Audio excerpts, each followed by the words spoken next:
At 3 a.m. on April 16, 1945, near the Silo Heights east of Berlin, Marshal Georgy Zhukov is directing the opening assault of the final Soviet drive toward the German capital. His front is already packed with men and armor, organized for the largest offensive the Red Army will fight in Europe. The plan is simple in design and brutal in reality.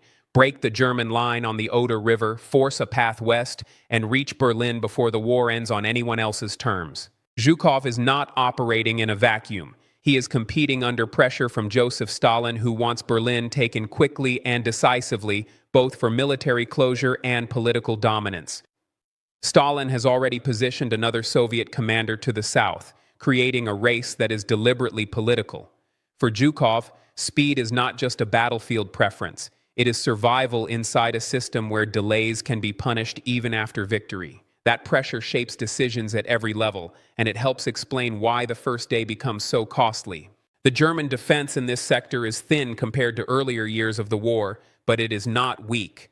The Silo Heights are a natural obstacle, held with artillery and dug-in positions by a battered but still capable German force. Soviet troops attack into prepared fields of fire, and when the first waves stall, the only solution left is reinforcement. This is one of the sharpest truths of the Red Army in 1945. It could replace losses faster than Germany could replace anything. That advantage wins wars, but it does not soften the human cost of each mile. As the Soviet breakthrough finally develops, the fight shifts from the countryside into Berlin itself. The ground changes, and so does the nature of combat. A city does not allow clean lines or predictable movement. Buildings become strong points. Streets become corridors of fire. Basements hide defenders who cannot retreat and will not surrender quickly. For Soviet infantry, tanks are both protection and a vulnerability because German weapons can ambush them at close range. Inside Berlin, General Helmuth Weidling faces a reality no professional soldier can ignore. He has been given responsibility for a defense that cannot win. His troops include regular units, battered remnants, and desperate late-war formations with minimal training. Ammunition is limited, fuel is scarce, communications are broken by bombing and chaos, yet Weidling still organizes resistance not because it will change the outcome, but because surrender has not yet been authorized and collapse without control can turn into a massacre. This is where strategic misunderstanding becomes lethal. German leadership still issues orders based on maps and assumptions that no longer match the battlefield. Soviet leadership, driven by Stalin's expectations, forces momentum even when the terrain demands caution. Both sides in different ways push men into situations where the operational logic has already failed. In Berlin, decision-making becomes less about victory and more about managing disaster. Soviet soldiers entering the city are not fighting for symbolism in that moment. They are fighting for survival, for their comrades, and for the basic fact of getting to the next building without being shot. Many have been at war for years. They have seen burned villages, mass graves, and ruined towns across the Eastern Front. By the time they reach Berlin, the emotional range is narrow and practical: focus, exhaustion, and a hard discipline built from repetition. And yet, even in that narrowed state, the stakes of Berlin are understood. The Germans are fighting on their capital ground, and the Soviets know this will be the last and hardest fight in Europe. Every block taken reduces the war by inches. Every mistake costs lives immediately. If Zhukov had slowed the assault to reduce casualties, would Stalin have tolerated the delay long enough for Berlin to fall the same way? By late April, the Soviet advance reaches the government district. The city center is no longer protected by a coherent ring of defense, only by fragments. Berlin is still firing, still killing, still resisting, but it is no longer functioning as a capital with control over events. For the Red Army, the objective is now close enough to touch, and the final days will be decided at point-blank range. The bunker beneath the Reich Chancellery is crowded, tense, and running on diminishing control. Adolf Hitler is still issuing orders, still demanding movement from units that no longer exist in effective strength, still treating the map as if lines can be redrawn by force of will. Above ground, Berlin is being reduced block by block. Communications fail repeatedly. Couriers replace reliable signals. Whole neighborhoods become isolated pockets, cut off from command. and sometimes from any clear idea of what the war even looks like beyond the nearest street corner. Joseph Goebbels remains in the capital with his family, refusing evacuation. He stays close to Hitler, close to the last functioning center of the regime, and close to a belief system that no longer matches reality. That loyalty is not merely personal, it is political calculation mixed with ideological commitment. Goebbels understands that if Berlin collapses, his position collapses with it, and history will treat him as one of the architects of the catastrophe. Staying to the end is, for him, the only form of control still available. At ground level, German defenses are no longer a coordinated shield. The city is filled with exhausted soldiers, police, and improvised formations, all competing for space, ammunition, and authority. General Helmuth Weidling tries to impose structure, but his influence is shrinking with every hour. The Soviet advance is methodical and relentless. Infantry clears buildings, tanks support where streets allow it. Artillery smashes strong points when they refuse to break. The Red Army's leadership has learned in earlier city battles that speed without control invites disaster. But the pressure for a quick capture of Berlin is still present, and it results in repeated frontal pushes where cautious encirclement might have saved lives. The central misunderstanding in Berlin is that leadership decisions are being made at different levels of reality. Hitler is ordering counterattacks based on fantasy. Weidling is fighting based on necessity and containment. Soviet commanders, including Zhukov, are driving forward based on operational opportunity and political expectation. This mismatch produces chaos because battlefield actions do not align with command intentions. When an army reaches this stage, discipline becomes a matter of local survival, not national strategy. Within the bunker, the regime's internal structure becomes smaller and harsher. The staff around Hitler watches the city collapse while still having to perform normal functions, drafting orders, recording decisions, calculating what can still be moved. Their work becomes a kind of ritual, one more schedule, one more briefing, one more plan, long after the system has stopped responding. The psychological strain comes from pretending that authority still has weight when the enemy is already inside the city. The Soviet troops pressing inward do not need to understand the bunker's internal politics to feel its consequences. Every hour Berlin holds out means more casualties. Every delay means more desperate fighting from German units that have nowhere left to go. The Germans can no longer win, but they can still kill, and that keeps the battle violent to the end. For Soviet soldiers, this phase becomes an exhausting cycle of clearing, advancing, taking fire, and losing men in situations where surrender seems logical but does not happen quickly enough. What if Adolf Hitler had allowed Weidling to negotiate surrender a week earlier and ordered an organized capitulation? In late April, the bunker becomes a place where Germany's state power exists mostly as paperwork and obsession. Hitler's refusal to leave, Goebbels' loyalty, and Weidling's attempts at control all collide with the same hard fact. Berlin has been operationally defeated. The city is encircled. The remaining defenders are running out of ammunition and strength. Soviet forces are closing toward the final symbols of German authority, not because symbols matter tactically, but because the remaining pockets of resistance are concentrated there. As the end approaches, the bunker's decisions are no longer shaping the war. They are shaping only the final hours of the people trapped inside it, and the final deaths of the soldiers still fighting in streets already marked for surrender. Soviet assault groups move toward the Reichstag through shattered streets that no longer function as normal roads. Rubble forces tanks into narrow lanes. German defenders fire from windows, cellars, and ruined stairwells. The fighting is close enough that survival depends less on grand tactics and more on whether the next doorway is trapped, whether the next corner is covered, whether the next building still has defenders inside. By now, many Soviet units have been fighting almost continuously for days, and exhaustion becomes its own battlefield hazard. Men miss signals. They misjudge distance. They hesitate where hesitation gets them killed. Marshal Georgy Zhukov's front is driving toward the center with a clear purpose: collapse the remaining German command space and take the ground that ends the war in Europe. But Berlin's final defenses are still dangerous. A city can let a defeated force fight longer than its numbers should allow.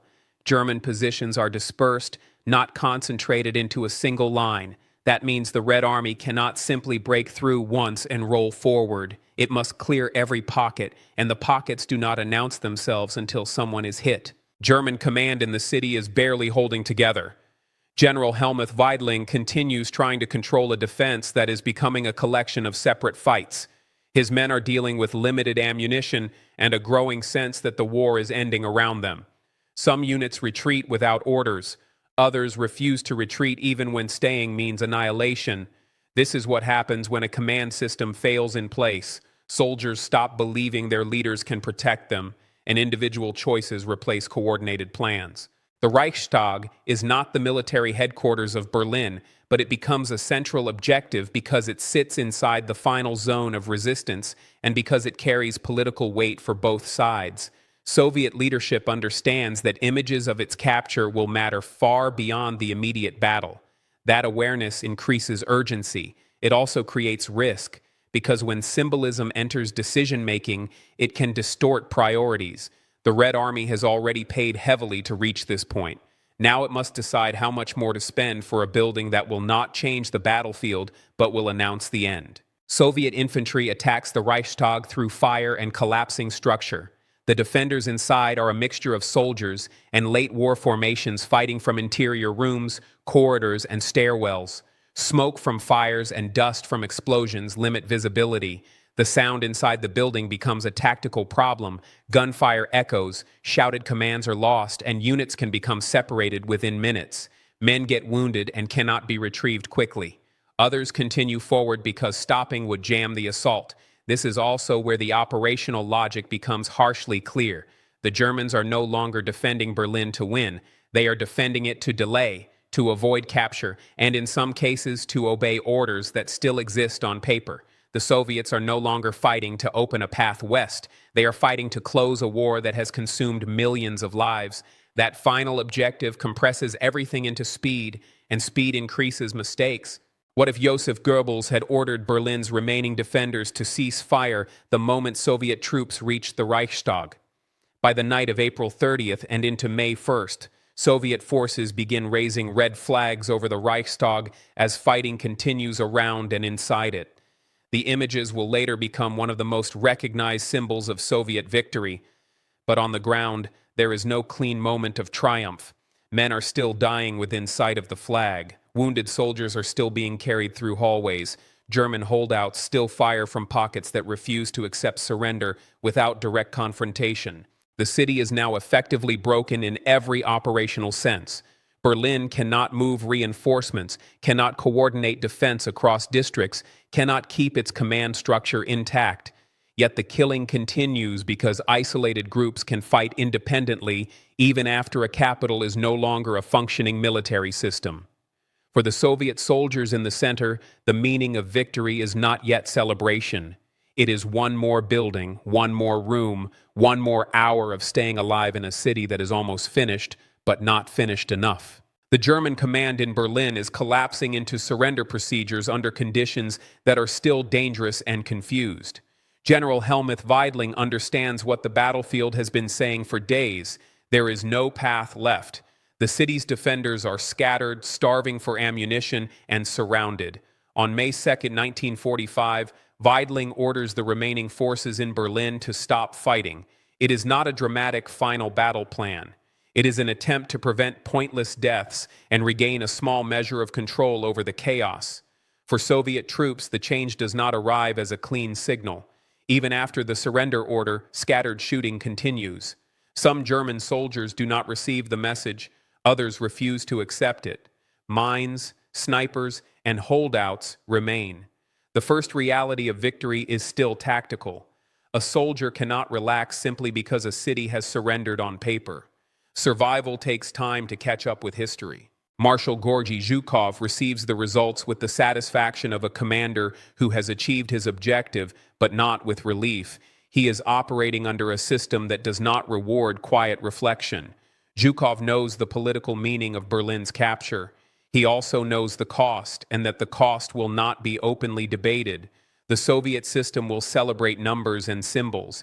It will not pause long over the dead men who made those symbols possible. In that environment, commanders learn to speak carefully even when they have won. In the streets, Soviet soldiers begin the slow transition from combat reflex to realization. The war has conditioned them to expect tricks, counterattacks, and sudden death even in moments that feel safe. When the firing finally thins out, when whole blocks fall quiet, the first emotions are often not joy, but suspicion and fatigue. Some soldiers are too exhausted to speak much at all.